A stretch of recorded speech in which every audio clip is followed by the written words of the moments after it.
Pay as you farm. Nee, daai ding wat jy jou trekker in die stoor staan en dan kry jy discount. Nee, so jy is nou te moeg om te veel te betaal vir jou versekering en daai goed. Ek praat hier met Henko, hy gaan my meer vertel. Hy's 'n makelaar by First Step Insurance. First Step, sien nou, eerste stapie, nee, vir daai eerste stapie, nee, in die regte rigting. Okay.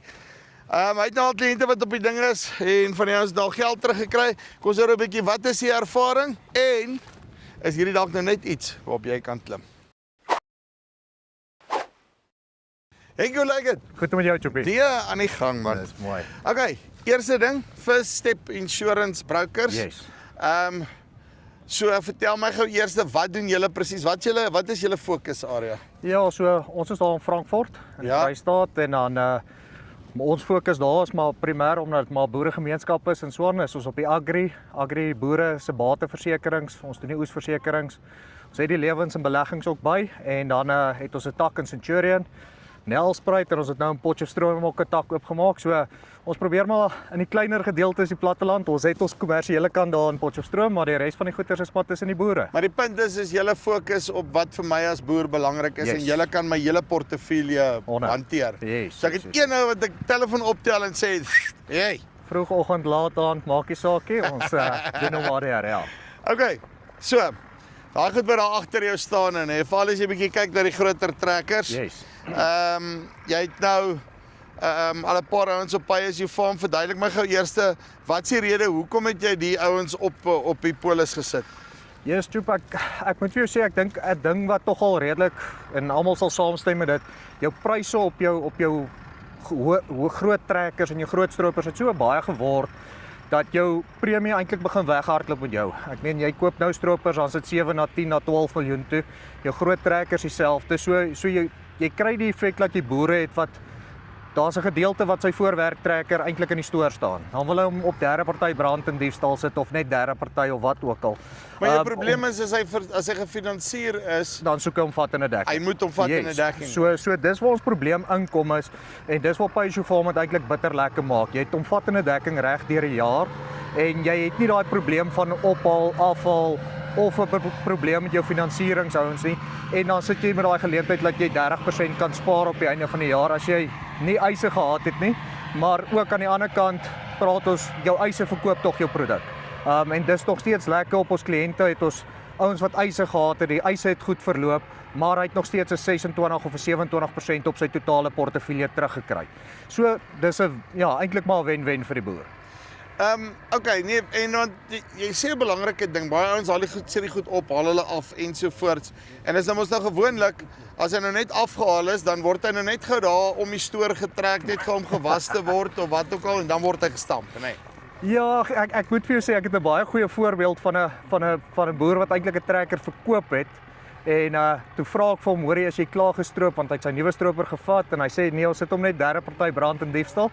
En hulle moes eintlik die trekker kom haal of die stroper kom haal het en hulle vra toe vir my moet hom vervoer en hy het hom toe nou van sy plaas af Vrede toe gery en die ding is toe in 'n trok in op die pad. En dis een van daai voorbeelde wat jy toe nou moeilikheid eintlik op het en daar sit jy met 'n 5.7 miljoen rand eis wat die versekeraar nie wil betaal nie, want jou dekking was nie korrek gewees nie. So ja, dis lekker om daai paar rand premie of wat ook al te spaar as dit daar is, maar jou probleme is ook daar as dit nie daar is die dekking, as ek dit so kan stel. So daai risiko vir daai bietjie premie wat jy spaar is nie moeite werd nie en ons het tog nou 'n alternatief om dit te kan doen. Stem saam met jou. Okay, nou jy het ook al jou eerste ouens gehad wat nou geld teruggekry het daarom. Yes. So ek neem aan hulle is happy. Ja, nee, baie tevrede. Ons het eise ook gehad. Die ouens is baie tevrede met die eise. Die klein geld wat terugkom is 'n bonus. Die krediete wat hulle ontvang. So ja, eintlik op die einde van die dag verkoop die produk homself en die ouens moet net kom en besef dit werk. As makelaar se kant af, hoe moeilik of maklik was die proses? Nee, dis baie eenvoudig. Ek meen meeste van die goed hardloop op jou JD Links en op jou case of jou case het op case se stelsel en so aan. So meeste van jou goed het klaar jou satellietopsporing. Die ouens van Pay as you farm tel daai data op. Ja, daar's hier en daar het jy nou tafels wat jy 'n Bluetooth unit net aansit of bysit, maar die proses is baie eenvoudig. Die monitering van hulle kant af plaas. Jy skep net 'n veilige omgewing wat jy basies jou area trek en jy kry jou ure en al daai goeie so. Eintlik word al die werk dis 'n seamless proses. Al die werk word namens jou gedoen en jy kry krediet aan die einde. So Wen-wen, nee. werk maklik, ja. Okay, maar kan ek nou, kom ons sê ek het my goeders is by 'n ander versekeraar en ek wil nou net my groot trekkers op Pay As You Farm sit. Kan ek hulle apart sit of moet ek al my versekerings skryf? 100% nee, jy kan hom definitief stand-alone doen, soos ons nou maar praat. So jy gaan sit al jou 5 groot trekkers wat voorhardloop en jou stroopers en jou tafels wat jy graag daar wil verseker, jou equalizer planter, daai tipe goed gaan sit jy daarop en ja, dan kan jy nog steeds jou standaard bateversekering, jou bakkies en jou kleiner trekkertjies en jou store en goeders hou jy dan apart en die een hardloop op sy eie en jy kry voordele van dit. So hierdie is die jaar van spaar. Nee, I'm a poet and I don't even know it, nee. Okay, so, as jy belangstel op Pay As You Farm, linkie bo of hieronder, of kom met jou naaste makelaar in kontak en dan gaan hulle vir jou uitsort. En as jy Frankfurt omgewing is, daar's net een stap. Die eerste stapie vat, nee. Bel vir Henko hulle by First Step. Daar's sommer sy nommer. Tot volgende keer. Groete.